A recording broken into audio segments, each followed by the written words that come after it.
damn it. Oh, hi there. Dr. McMorty from Second Act Actors. I've been working on fixing Trish Rainone's sacred timeline. You know, the one where her interview has perfect audio and perfect video at the same time? But there's been a Nexus event or a glitch in the Matrix, and now she's got multiple timelines. She's a multiverse. Or a parallel universes, mirror existences, planes of existences. I've been able to get you access to 2 of these. One where the audio is great, but the video is crap. The other where the audio is crap, but the video is great. Which one will you find? So, step into this portal here, step through the looking glass, step through the wardrobe, portal gun, and see what you find. Watch out for Morlocks. How many other pop culture references can I make towards multiverses and parallel universes? I'll keep fixing it. The TVA is gonna fire me! Hi everyone, welcome to another episode of Second Act Actors. My name is Dr. Janet McMorty and I'm your host, and I was and still am a medical doctor pursuing a career in acting. This is episode number 11. My guest this week is the one, the only, Trish Rainone. Trish is a cafe owner turned actress, writer, director, producer, comedian, multi-hyphenate, mega talented human being. She's the star of Pink is In, season 2 is airing now. She produced the movie that got me my first actor credit. She's one of my favorite human beings on the earth, which is why it pains me so much to say this, but the audio in this episode is so bad. I know, a good surgeon doesn't blame her tools, so I know it's probably my fault, blah, blah, blah, blah, blah. My audio sounds horrible. Trish sounds amazing. There is a mysterious ticking noise that happens throughout the entirety of this interview, which is fitting because I look like Severus Snape in this interview. We recorded this very early in the morning, in the dead of winter. I had just come in from an early morning stat surgery. Trish looks fabulous, as she always does, so I do apologize to her about the horrible lack of energy on my part, because, anyways, again, the audio sucks. I'm really sorry. But the story, again, is still there, and Trish has the coolest story and is making huge waves in this industry, making huge waves up in Northern Ontario. I'm so excited for you to hear her. Please enjoy Trish Rainone.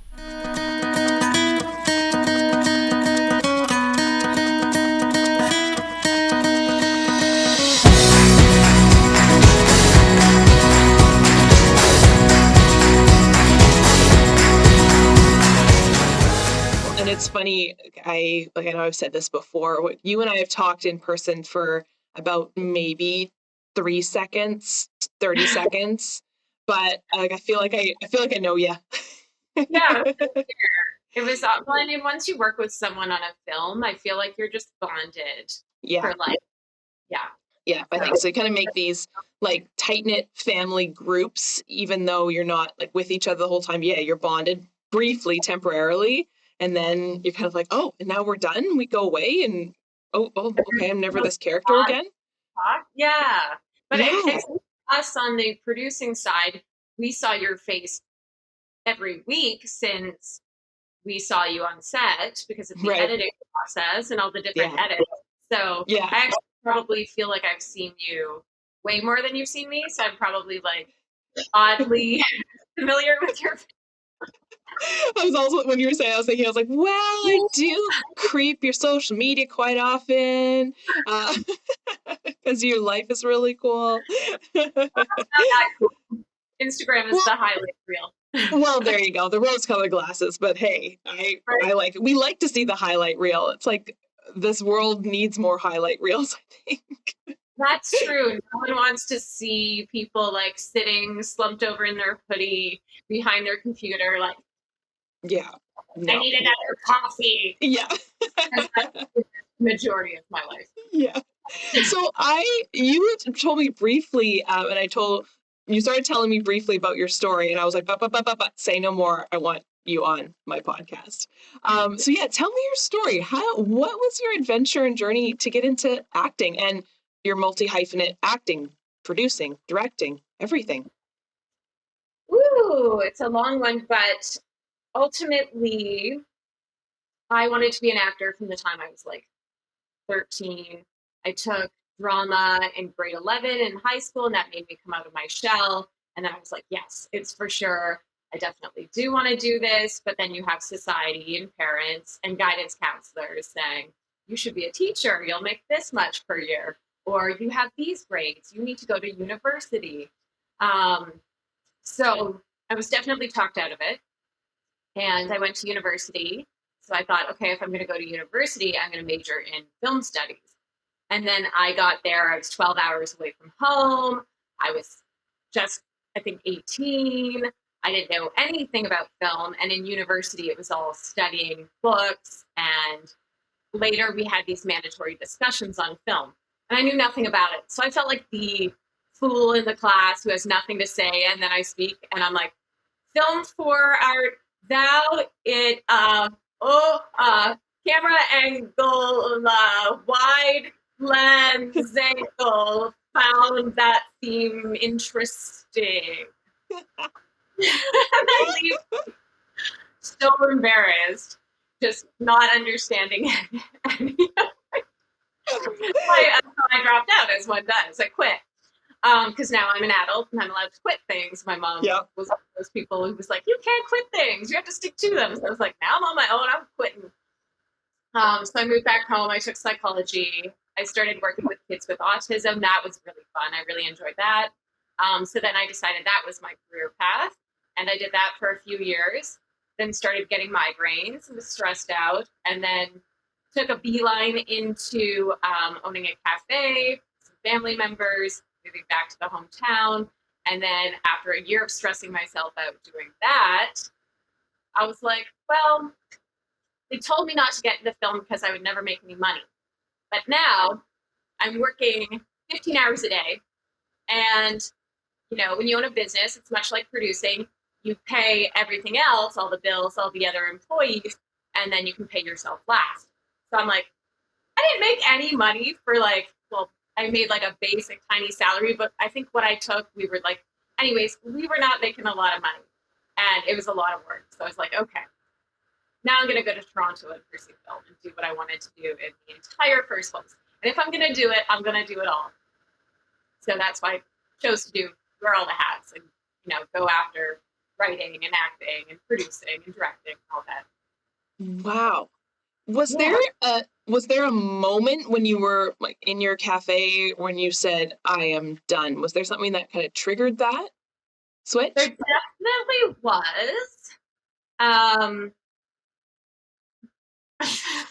don't know if I can say, but there was definitely one of those movie kind of moments where you see this waiter who's sweating and frustrated, and you know when you're on the wrong path and it just seems like everything goes wrong and everything's breaking around you. You're breaking mentally. The place is physically breaking.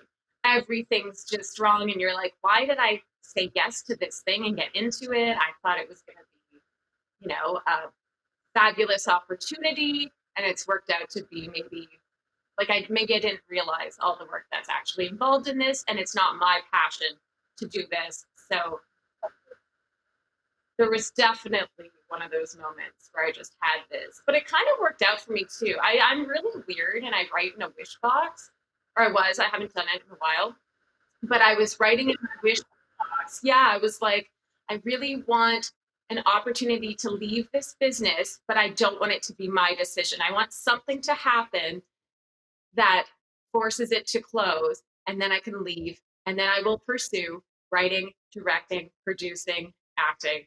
And within a week, something came up, and the business was going to change into something different. And I was given the opportunity to either manage that or say goodbye. So I said goodbye. And then, because I wasn't really interested in the new changes, I was like, no, this is the perfect out for me. And then an agent reached out from Toronto because they had gotten a headshot done. I put it on a casting platform, and an agent reached out and said, we're interested in signing with you. We'd like to meet you. So it's like it all just kind of happened within the week that I finally decided and put it out there. I was like, I want to be done with this. So it all just weirdly happened. It's like you put it into the universe. You hear about these things, right? You put it into the universe and it happens. But also you kind of wonder if it you put it into the universe and kind of gave permission for it to happen, right? To make the decision to walk away. Yeah. Was that terrifying? Or were you just like, thank God, I've been waiting for permission to do this since I was 13? It was kind of one of those moments where I was like, you know what? I'm so ready. I've lived, and I was afraid of living in a bigger city, being from a small city. I'd never taken a subway, never taken a bus. It's, just a small city and we get around. I had never taken a bus or a subway, and I was literally afraid of the big city. And I had lived in Ottawa, so that was like my warm up, and I survived. Because every day when you come from a small town, or like if you come anywhere when you're a fish out of water, every day is an adventure on its own, just baseline adventure, just trying to get through the day and adjusting to a new situation. So I warmed up by moving to Ottawa, cried the first time I drove on the highway there, going to work the very first day, because I was so stressed out by highway driving and having highways that big. And then got through that. So that was like my warm up to move to Toronto. So at this point, when the things aligned for me to switch careers, I was late 20s. I was probably 27, I think, or 28, 29 around the time that I got into films. So I'd done almost a decade of working with kids with autism, and then, attempting this cafe ownership. And then it's like, you know what? I'm ready. I'm warmed up. I'm ready to take on Toronto. So. That's great. Were you always kind of in the back of your mind, were you always kind of thinking about doing something like that? Like my instinct when you were like, yeah, and I had my headshot, I got headshots done, I put it on a casting platform. Was this kind of little things like, oh, maybe I'll try just a little headshot. Maybe I'll try a little bit of this. It sounds like it was always there, eh? Yeah, and if you try these little things and you get somewhere with them, then it's reinforcing to keep going. You're like, okay, that I know what it's like to have things blow up in my face. That didn't blow up, so let's keep going. Yeah. What was it like starting in Toronto? How did that go? Did you have to start from scratch? Because again, you're not coming from a theater school background. You don't have your people. You don't have people yet to kind of network. Yeah, I moved there not knowing anyone, not having any family there, going from apartment to apartment downtown with lots of roommates and taking on lots of little part-time jobs. That were the main thing for a job was that it was flexible, so that I had time during the day for these auditions that pop up. Usually 9 to 5, the auditions pop up, so that rules out 9 to 5 jobs. So yeah, I definitely had quite a few adventures with part-time jobs, quite a few adventures with roommates, quite a few adventures in different strange apartments. It was fun though. Every day felt like a new start. And I remember being so passionate back then and being so excited just every day to wake up and, just figure out how I was going to make rent, or figure out, taking new classes. I took a bunch of improv classes or scene study or camera classes and just auditioning classes. So how to actually audition. So I didn't even know what to do when you walked in the audition room, and I learned the hard way. And had some very embarrassing auditions my first year. I mean, we still have embarrassing ones when it's in person, because it's always a little nerve-wracking. But some really embarrassing ones the first year. And then I thought, okay, I actually have to take, now that I have done lots of acting classes, I actually need to take a class just on how to audition and what, the best techniques are, where to stand in the room, where to look, do I shake their hands, all those questions. We're sold in that class. Cool. Did you find things like owning a cafe, entrepreneurship? What did you find you kind of brought into your acting career from the first careers that you had? Do you think you brought anything there, any of those life skills? For producing, definitely. I guess for acting as well, because you are a business and your acting careers or your acting services are the product. But definitely for producing, because one great thing I learned from running the cafe was that we had a certain amount of money in our budget at the beginning of the year for advertising. So I knew other businesses had that money in their budget for advertising. And I've made, web series and things where we had to find a lot of our own funding before getting grants. So knowing businesses had money for advertising was really helpful, because then, like, for a lot of my projects, we've reached out to businesses, and part of the financing is funding from these businesses. So it's kind of like coming up with a marketing sheet or a pitch document about the perks of advertising through web series or films or TV, and then pitching your project to businesses. And then, when you're lucky, they give you dollars and they put their product in their location in your project. And there you go. You have some of your financing and you have a really great partnership, and it usually makes the show a bit more interesting. In A Christmas Letter, one of the main picture cars for people who film a picture car is the character's car that they're driving, was a sponsorship. So it's really nice to have those sponsorships and those collabs and ongoing collabs, because you get something for your film, plus they give you some dollars, but then they get advertising, which they're looking to do anyway in a business in creative ways now that local commercials are no longer really a thing. People are looking to put their content on the web, so on your Instagram or in your web series or in your film. And owning a business is really taught me a lot about partnership and collabs, and I've been doing that since in pretty much every project. So yeah, and I would think the biggest thing I've learned from chatting with people who've done stuff before going into acting or producing or directing is the hustle, and the hustle leading to networking and the people that you build around you. Because if you didn't go to theater school or you didn't start acting when you were 5 and you've grown up in this business, you don't have that group of people, you don't have that community to reach out to and learn from. So you have to build it. But if you've already had to build something already in your teens, 20s, like you building your cafe and a university degree and everything, you got that hustle down. You're not scared of it. And you know how to do it well and professionally. Yeah. Yeah, it's definitely one of those industries where, especially before COVID times, at least now, I could be wearing pajama pants right now. Right. And so, at least you can do some things online. And back before the pandemic, I look back and I'm like, how did I go out so much? It was always go to some part-time job, go to a writing session with a writing partner, rush off to like your apartment or a cheap store where you can get a quick outfit, or you pull an outfit out of your bag, you bike into a park, you change into the nicer outfit in the park, you rush over to this film festival or this networking event. It was a lot of running around. At least now you can do these things on Zoom.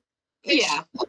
I mean, or on whatever platform, but it's nice, but in some ways it's also, you miss that real human interaction. But this business used to be so much networking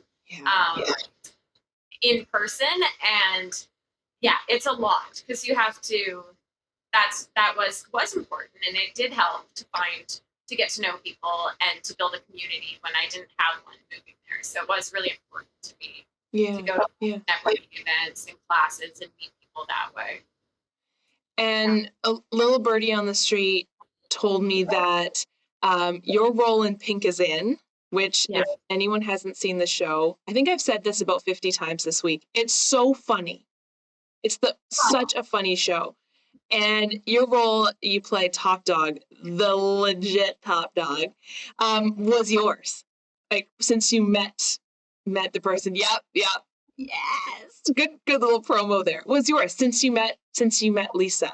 She's like, the only person I'd ever thought of was Trish.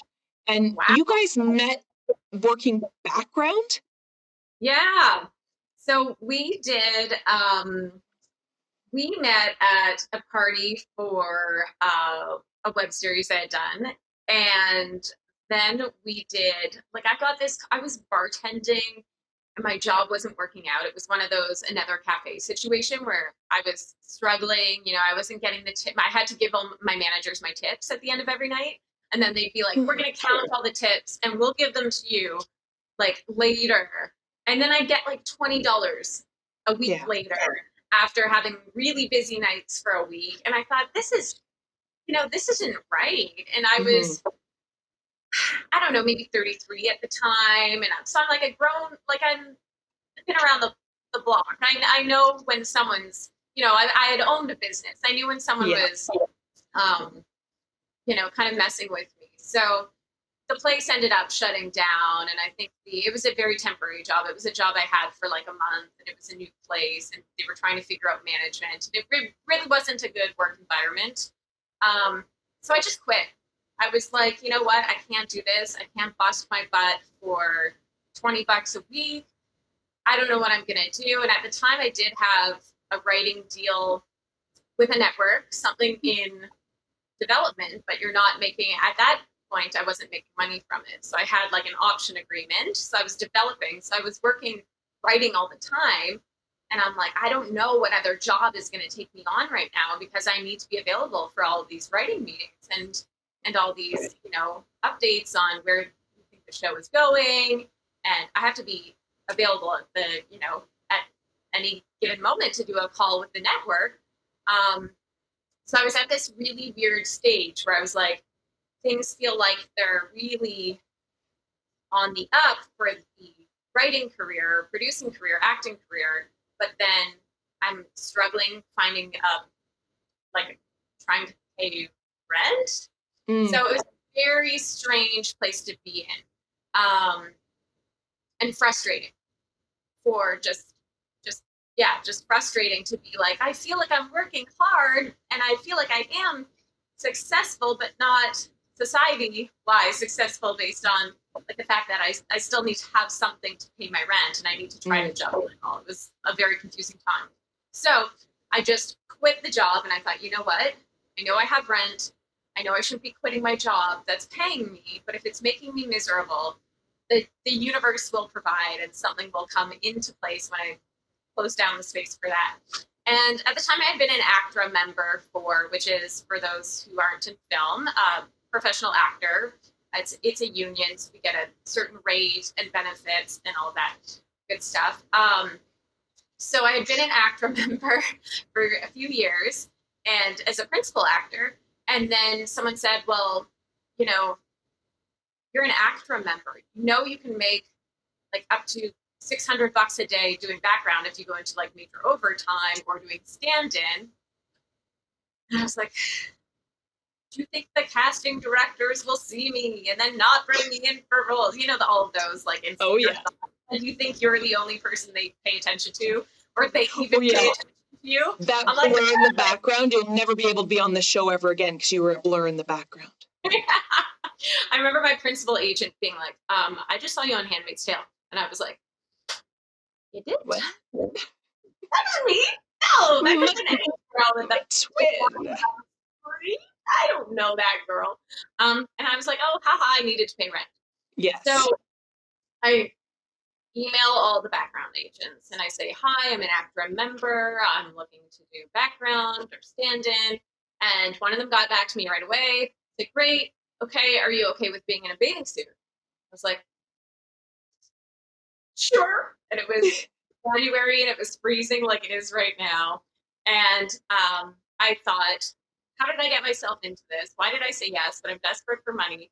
I went to the fitting at the film studio, and I went to the local pool and I asked the lifeguard, can you teach me to swim? Because I'm not a good swimmer. I have an issue with going underwater and I just like get freaked out.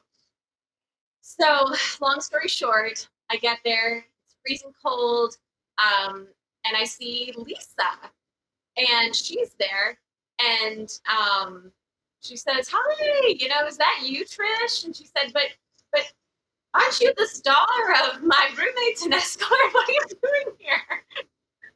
And she'd been at the red carpet gala for the show, and I met her there, and she was lovely as ever there, and lovely to see on that first day of doing of doing background, and we got to know each other really well. And we just spent, I think it was a 15-hour day. We spent the whole day just chatting and getting to know each other. I didn't end up having to swim, so that was also a good thing. And and then we kept in touch. She put me in touch with some part-time jobs as well. And so we did some of that, like reenacting in hospitals, which you might have done as a doctor, where you have actor patients. So we did some of that together, and she's just always been like a huge supporter and really just such a great person and so kind and positive. So, and I don't know, it's like one person believes in you, and it's amazing and you just wonder why. It's like, how did, because usually you do, 300 auditions and they're all a no.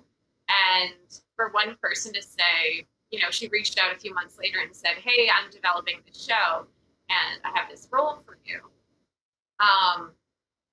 It came as a huge surprise too, that it was this be like top dog, tough girl, muscly girl, because where she had seen me before, I was a very like, hi, non-confrontational character who giggles a lot and is like very high pitched and nervous all the time. And then she, selected me to be this top dog tough girl. So I thought that was very surprising and very interesting and intriguing, because I hadn't played anything like that. So it's a very fun role to play. Yeah, and what I found from just a kind of a general realization and comment is, it's so much in this industry is about networking, but not in like the negative, like, oh, it's all about who you know, which, there is part of it. But I was surprised when I came into this industry how it's more about who you know. Like, if you meet people on set, be nice to them because they're interesting people, get to know who they are, and then you never know what's going to happen from that, the connections you're going to make, the friends you'll make, and just how much you'll learn. Because you never know, especially I find in Canada, where I think we need to look out for each other because there aren't these incredible opportunities coming left, right, and center. Things like that come down the pipeline at the time when you need it. Like you were saying, you put stuff like that out to the universe, it's going to come back to you tenfold. And, speaking from personal experience, like meeting you and Rebecca, just all the cool stuff that's kind of tumbled down from that, and just people I've met on 2 seconds on the Christmas letter set, people I keep in touch with, right? Just because these are interesting people and you want to, you just make genuine friendships, and because you're surrounded by creative people, that person who's doing background literally is the future show creator who's going to have 3 seasons or 2 seasons or multiple seasons of a show. So you just, you are surrounded by creative people. Just find your people, and, and if someone's going to create a show and they're not a nice person, then, cool, have fun with your show, but I don't want to be a part. So it really is just finding your people, finding people who you resonate with, who you click with, who you want to be around. If it means you're going to end up getting a show picked up for 8 seasons, 10 seasons, 12 seasons, like, who do you want to be around? And kind of, I think that's what, it's about who you know in that sense. Everyone is, I think most people do a lot of people wear multiple hats now. So, just finding people you really connect with and that you'd actually want to work with for years. Because I know actors starting out say like, oh, I just want to book like a series regular. What if that was maybe working with people you didn't connect with, or that's fine. But I think you have to realize like you have so much value too, and you're going to bring so much of your time and your energy and your everything to that show. So you as an actor also have so much to give to that. So it's like, be selective about, it's not just about, I need to book a series regular, I need to book all the things. It's like, book quality things where you feel valued and where you enjoy your life. Yeah, enjoy your life and enjoy the creative part of all of it. And I think I love that idea of like, be with people you want to be with. And I think that permeates not just acting, the entertainment industry. for me, it's everything. Like I know in medicine, we talk about that all the time, right? Like our world is tiny. There aren't that many of us in it. Everyone knows each other. So be a decent human being and be fun to be around and be a good colleague. And Yeah. for some reason, when I started in acting, that didn't really like transfer over. It was like, okay, he needs me. Oh God, here you are. What are you doing? You're not supposed to be here. Imposter, imposter, imposter. And it's like, no. This is exactly the same.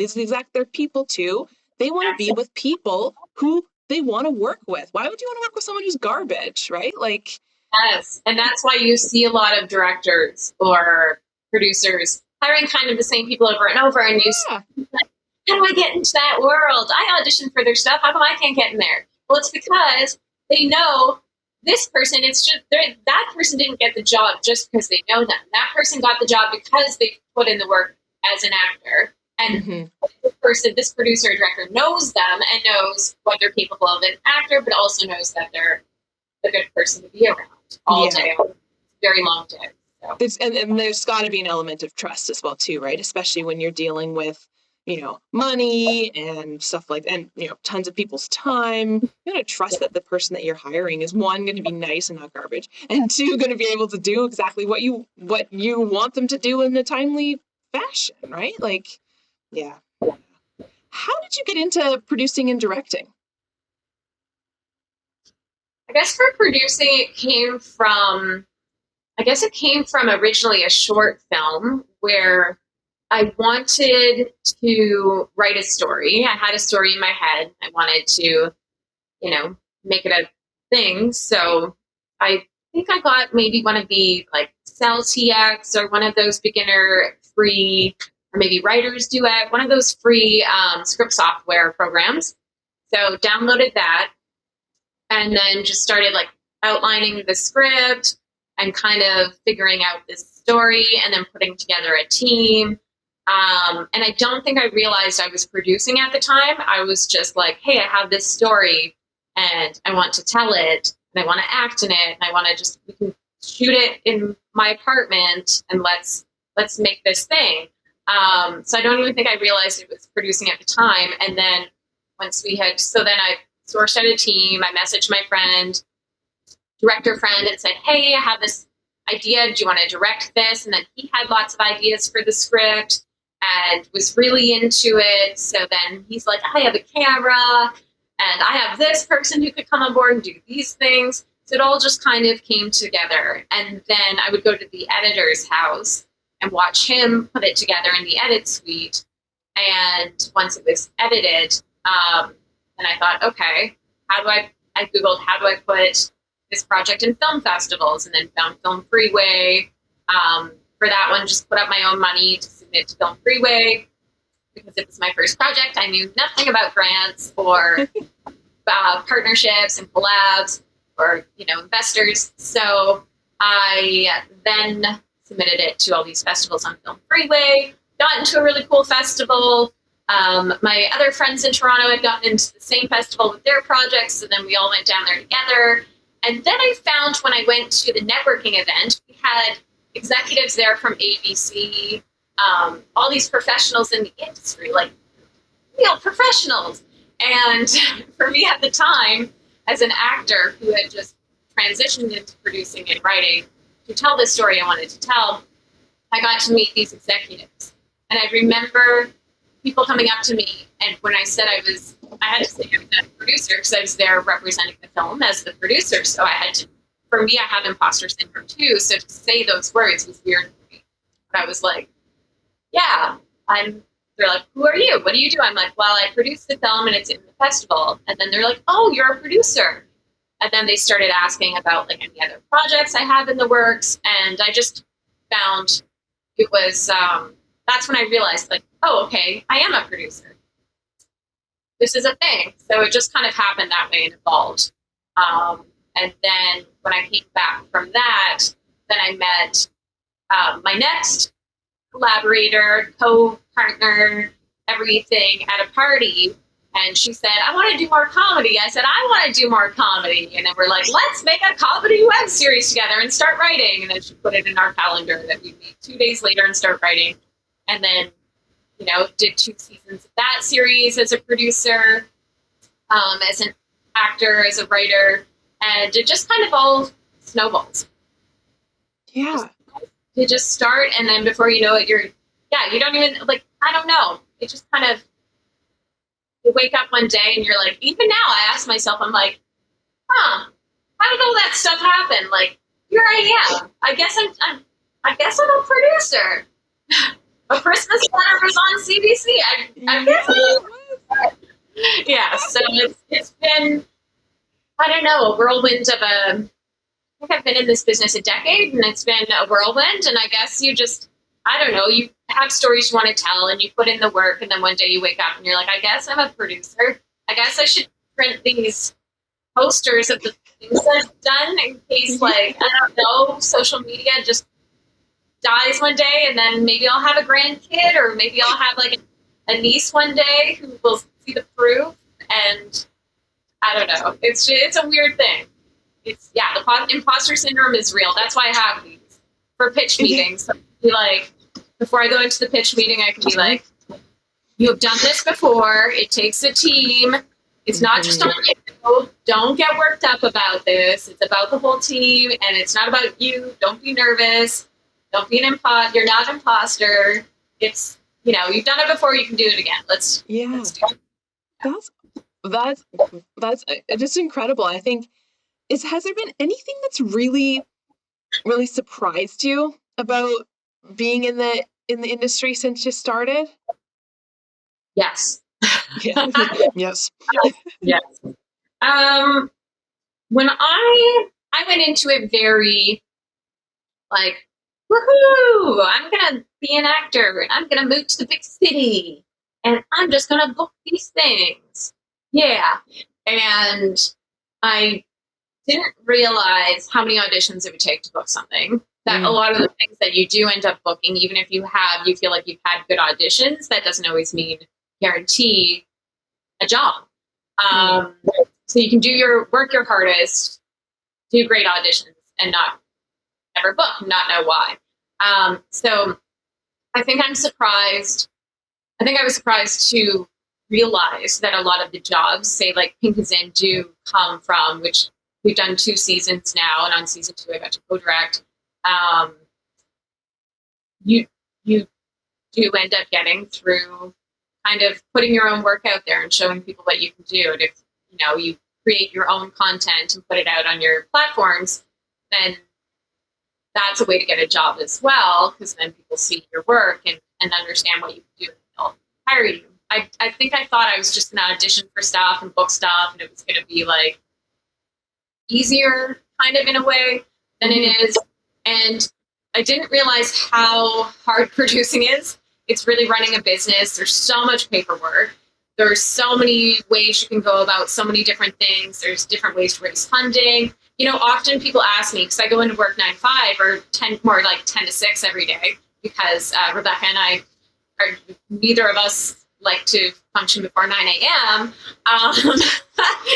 So we do go to work. We work at 180 Sisterhood, 10 to 6 every day. And when we're working on when a film's coming out for the month and a half before, we might be there for 11 hours a day.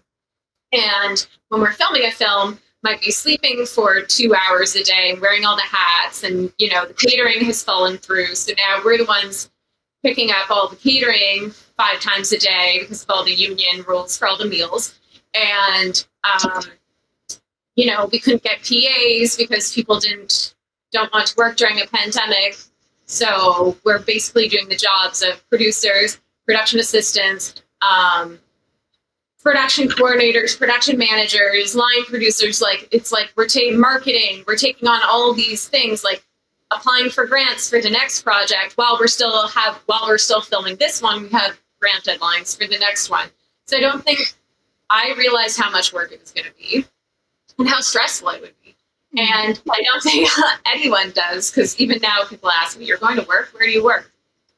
"Oh, just at that business I co-own." But yeah, I used to see producers on set as an actor, and I'd see them chilling with a cappuccino on one of those fancy director's chair behind the monitors, and I'd be like, how do I be one of those? What did I do? And I would Google, what does a producer do? Because you, as an actor starting out, or as a production assistant, that's when I kind of learned what they do. But even then, I didn't understand what they really did. It's a lot. Is that how you learned how to do this? Like, did you just Google and then it's just kind of trial by fire?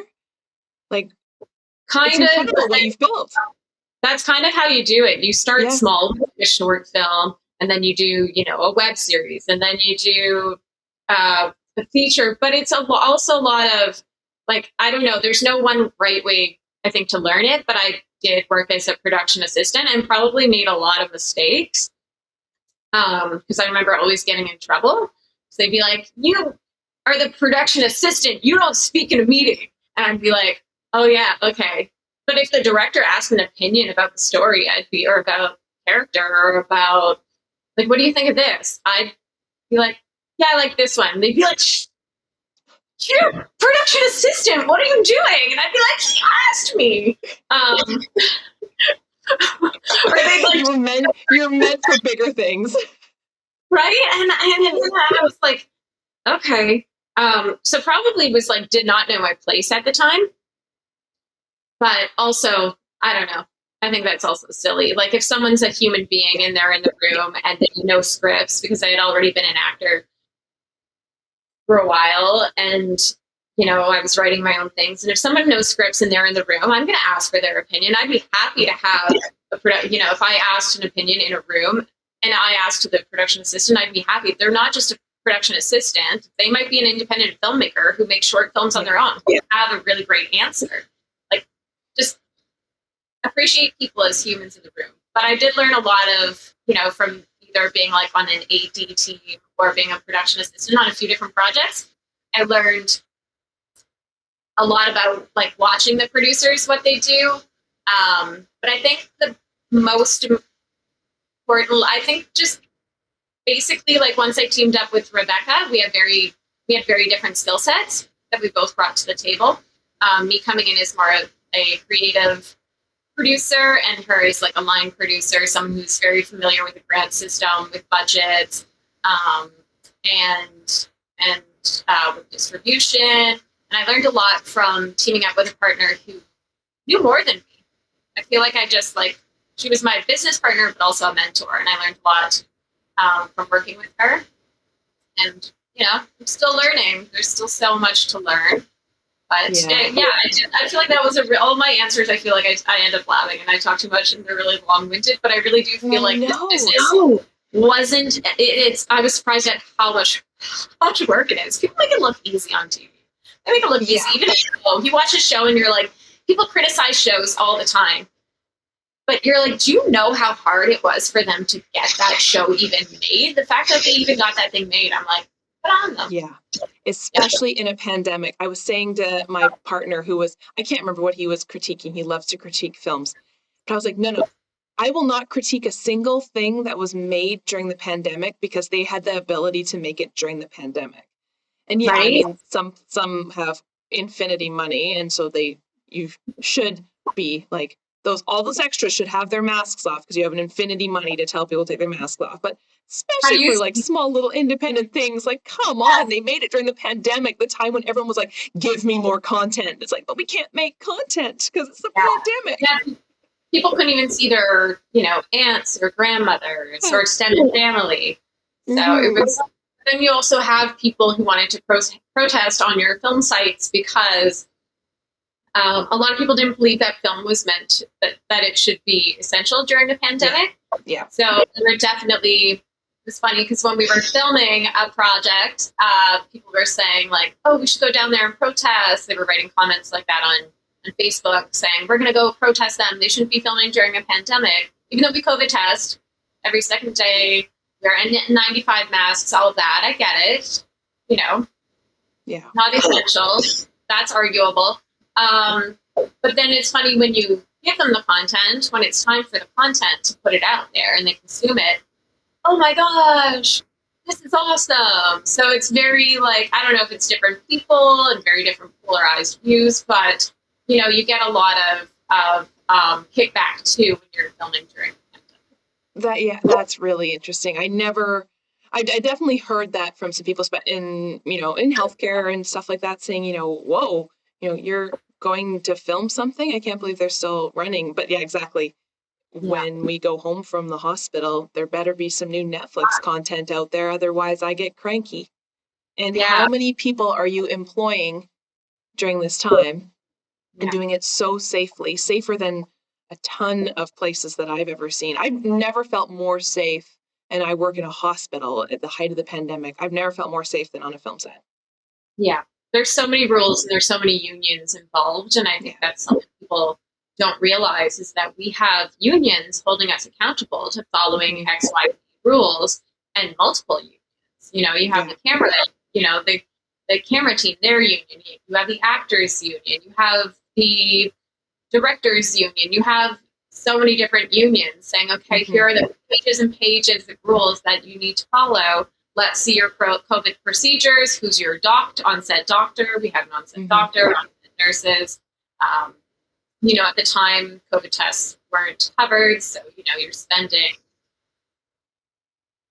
a lot of money on PPE, on a COVID test. Like, there's really so many things to think about, and you do want to make sure that everyone is totally safe. So we have hand sanitizer sponsorships, and you have sanitizer everywhere, and you have someone who's going around, a COVID person who goes around and wipes down surfaces and says, put your mask on, your mask isn't on correctly.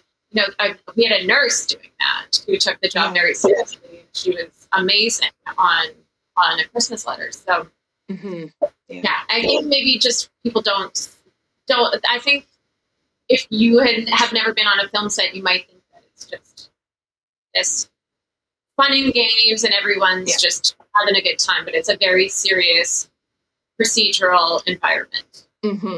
I think when it's art in general, people forget that it's a business, because they think of like art being it is, a very creative passion for people and something you do in your spare time. But no, it's a bajillion dollar business, and it's so serious. There's so much more to it. But I totally agree. If you've never been on a film set, you would think it's just all fun and games and hair and makeup and play, which it is, but it is serious stuff.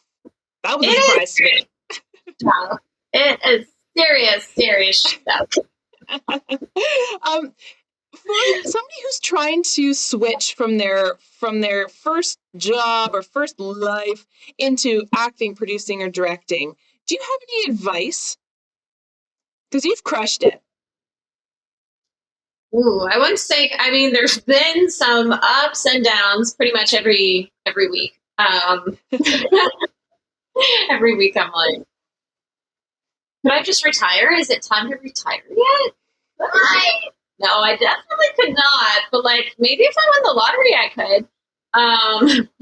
No, I still want to do this. I like it. I do like it. There are definitely some ups and downs. I would say start small and start with something you're really passionate about with a good team of people.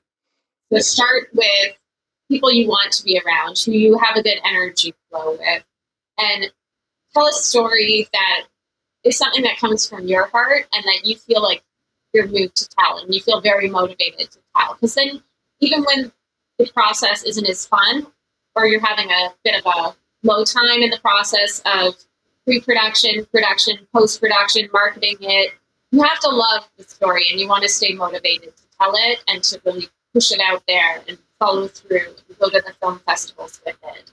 And maybe get distribution for it, because you can do that now for shorts, which is really cool.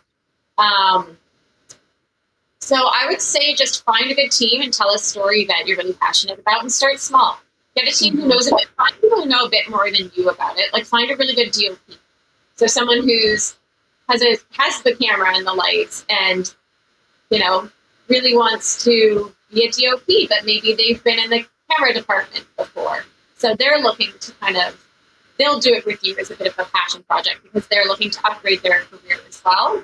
And start with a short, because it's really only a 1-day shoot or a 2-day shoot. So it's not a huge time commitment on everyone's behalf, especially if you don't have funding. And start with that and really get it out there and just be proud of it and don't overthink it and put it all over the internet. And don't be too safe with it and think, oh, I don't want to put it on the internet and spoil it.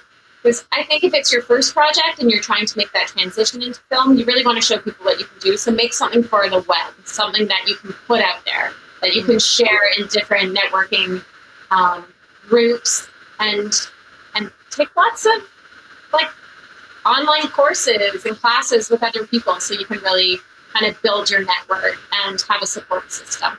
Yeah. I gotta imagine if you're doing something that you're passionate about and a story that you're passionate about, that's gotta just shine right through, right? And like that genuine enjoyment of it is just gonna shine right through when you're trying to make something your own. Yeah, absolutely. So I have these 3 questions that I like to ask everybody at the very end. They're more kind of fun questions because sometimes we get kind of serious about, like, why did you want to change your whole life and go into acting? So a bit more fun questions at the end. My first question is, do you have a funny, memorable story from being on set? Ooh, being on set. A funny, memorable story from being on set. I will tell you, can I tell stage one? Yeah. So I decided that I was going to do stand-up a few years ago because I was like, you know what? If I'm a comedic actor, I have to be able to do stand-up and I have to be able to deliver like in the moment, on the spot. I like improv, so there's that improv element, but I'm like, that's the ultimate like fear. If I can conquer that, then I'll be more confident in auditions and that sort of thing. The first time I got up, I think I planned like 17 jokes, and then I just got so nervous and I didn't understand like how I didn't time out the jokes. So I ended up telling like one joke, and I don't even think I got it out properly, and I said like a bunch of F-bombs, I think because of just like I went into imitation mode, and I like flashed back to some comedian I had seen years ago, probably on TV somewhere, who just swore every 2 seconds. So it's like, I just got up there and I did an imitation. I'm laughing. The comedian was. And I just swore a bunch and got through like one joke that just didn't translate well. And it was really embarrassing. It was really bad. And then the host of the show started waving the flashlight. It's like, get off stage. Oh God. Yeah. So that was an embarrassing moment. Did you do it again? Did you go do stand-up again? Did you get back on the horse? Yeah, I did do it again. And then luckily during the pandemic, we could do it online. So I connected with these really great people online. Electric Comedy Night is one that I got involved in. And then I was actually going to go there. They had a live show in Utah over the holiday season. So Rebecca and I were going to go down there, and I was going to be one of the hosts of the stand-up comedy show in person. But then just with the pandemic and the rising cases of Omicron, and then I was waiting for a passport to come in because I had hidden my passport during isolation and hid it myself. It backed up, and it took months for it to come in. So all these things worked in. But yeah, I definitely do have a big appreciation for it. I don't know how much I'll do it in the future because I don't really know if I'm that funny. But I appreciate other people. I think you're funny. And I like watching other people do it, and I think they're very great. Yeah. I think, stand-up has got it. That is I think the bravest thing any human could do is to put themselves up on stage in front of other people by themselves and try and make them laugh. That's got to be the most vulnerable position to be put in as a human. Good for you.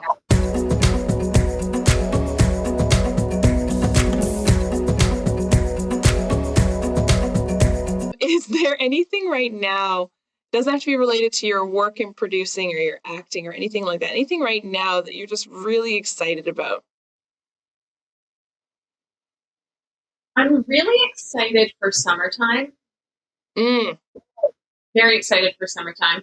I'm also just kind of excited to see, what this year holds and who comes up. Because if you look back on past years and think about like someone or a couple people that are like really cool that you met in the past years, who are you going to meet this year who's going to be cool? Yeah.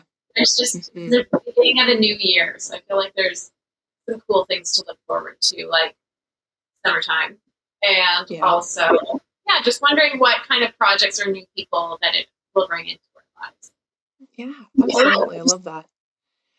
Last question. How do you think your either parents, loved ones, or guardians, how would they describe what you do for a living? Say if someone asks at the party, what does Trish do? I feel like my mom would say, oh, she works all these hours and then takes over my house, and she gets turned down a lot, and she, she's trying though. She's doing this thing. Sometimes they write about her in the paper. I think it said in the paper that she was in a film festival. That would be my mom's answer. That's awesome. Yeah. Meanwhile, you're the one who started that film festival. The founder of the film festival. Yeah, she asked me this year. It was the second annual festival for the Sioux Film Festival that Rebecca and I and Carrie DePoli run. And Rebecca and I started it last year. We did it in person, even though, it was pandemic time. So we were allowed to have restaurants were open and they were allowed, I think, 20 people capacity or something like that. We were in a bar with like a screen on the wall, and we were allowed to have 20 guests. And then we held it online as well. And then this year we were allowed to have 30 guests because it was half capacity. And the theater had 70 people capacity. So we allowed 30 in-person guests max and did the rest online. But we had our whole red carpet set up and our backdrop. So my mom said, oh, you're doing your film festival again? So that's just online though, right? Like you've never done it in person. I'm like, no, we fully did it for 3 days in person last year. You didn't come. So then this year she came to it. So she got to see it in person.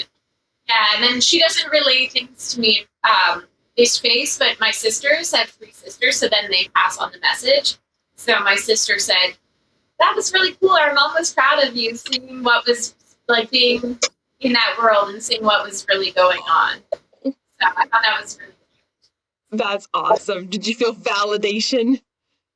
Yeah. Oh, yeah. And she would also, I kind of did. Yeah. It was nice to hear, like, it was just nice to have her there and have her see instead of reading about it in the paper or hearing about it from my sisters. It was kind of nice to just have her experience something. And now that I am based in my hometown, it's nice that she can be involved in those things. She didn't come to Toronto when we had any sort of events in the past or other projects. So I think it's kind of cool to be, since relocating to my hometown a couple of years ago with Rebecca and 180, it's kind of cool that now I can have that balance of like work and family life, whereas in Toronto I didn't have that balance because my family wasn't there. So. Yeah. Well, that's awesome. That's really nice. So you're like, look at me now. I went from, you said, like, I quit theater school, not theater school, film studies, but look at me now. Look at me now. It's embarrassing because you then read things like if someone, my university published this article like, wow, she's working in the film business. And it's all these people told me they saw it. Like, and you're not like, ooh, look at me now. So you're like, I'm embarrassed. Like you get kind of that like shyness. Like you still feel like a student. Like, oh no, are my peers I'm a dork? Did I say that? Did something did a quote did I really say that quote? Like, are they going to call me out and be like, you weren't a good student. You were horrible. This article makes it out to be like you're a success. You were a terrible student. She's a fake. Yeah, she's a big fake and phony. So I don't know. Anytime you get put out there, I'm really shy, like naturally. So anytime I put myself out there, I get like a little bit of anxiety. And then I always think, I go through phases where I'm like outgoing, confident in my stuff, don't care what people think. And then I go through phases where I'm like, I just don't want to be in my room and I don't want to share things and I just kind of want to hide. And then what you just gotta do when you're feeling that, you just turn around, look at those beautiful papers on your wall, posters on your wall, what you did, and you're like, yep, not a phony. Right? Like, you're killing it. Well, I think always as artists, we always see what we haven't done yet, and we know what we still want to accomplish. So seeing things we have accomplished, you're like, it's not good enough. Like, I should be doing more. You tell yourself, like, but all these things or all these projects that I want to get going, like, how come I haven't done those yet? So it's easy to forget what you've done and see it, because you always want the next thing. I think in any business, once you've accomplished something, to you don't feel accomplished, because you feel like, no, I still have X, Y, Z to accomplish. And not even halfway there, but to other people, they might see what you've done, and I don't know. Well, I just hope I've made people laugh, and that's what we that's all, that way, and that's all I can hope for. And then absolutely. And I think we see we feel our losses so much more than our gains, right? Like, that's human nature. But also, we have to live with ourselves all day, every day. And so for somebody who has not seen you in a while, they're seeing like exponential growth from what happened beginning of, say, 2020, and now they're seeing the beginning of 2021. Well, wait, 2021, 2022. Where are we? What time is it? Where are we going on? It's huge growth, right? Where again, we live with ourselves and we don't see that. We don't see that at all. Yeah. Yeah. Well, I want to hear your story. I want to flip the table and interview you. I would love to hear your story. You have the most interesting one.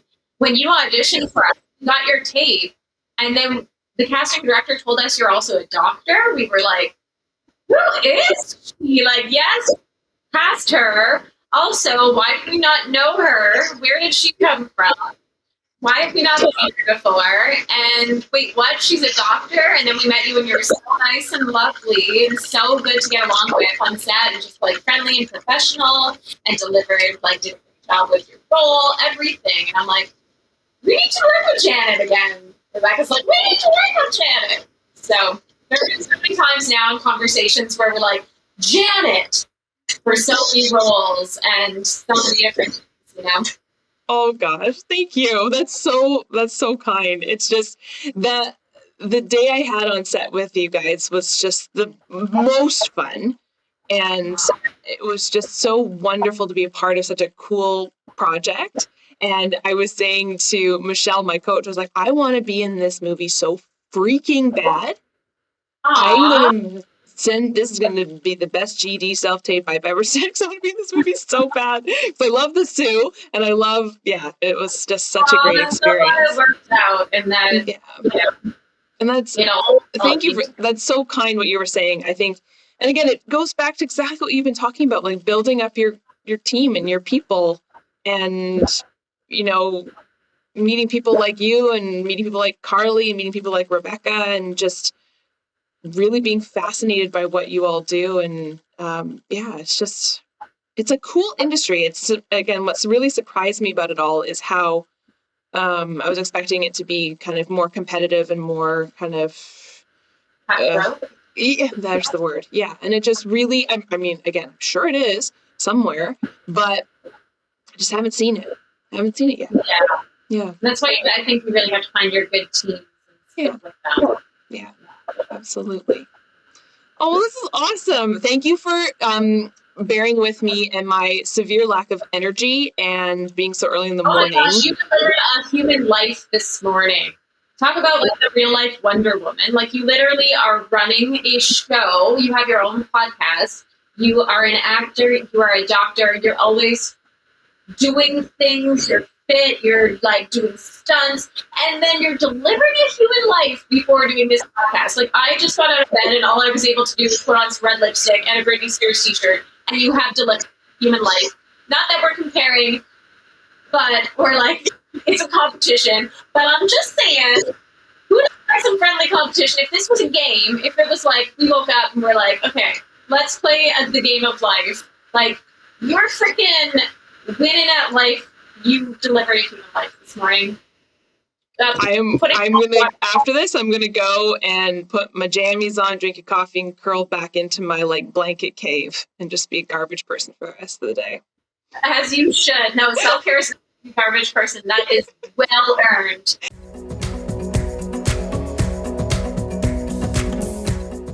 Thank you everyone for tuning in, and thank you Trish for being my guest this week. I don't want to get emotional because Trish, again, is one of my favorite human beings on the planet and we talk a lot, but thank you for being a guest on my episode. Your story is fabulous. I'm so excited to see everything that she's doing with 180 Sisterhood. They are so busy. They're producing incredible Canadian content. Please go and support them. Support the show Pink is In. We need to support Canadian content being made in this country of Canada. Rant over. I hope you'll tune in next week for another episode of Second Act Actors. Bye.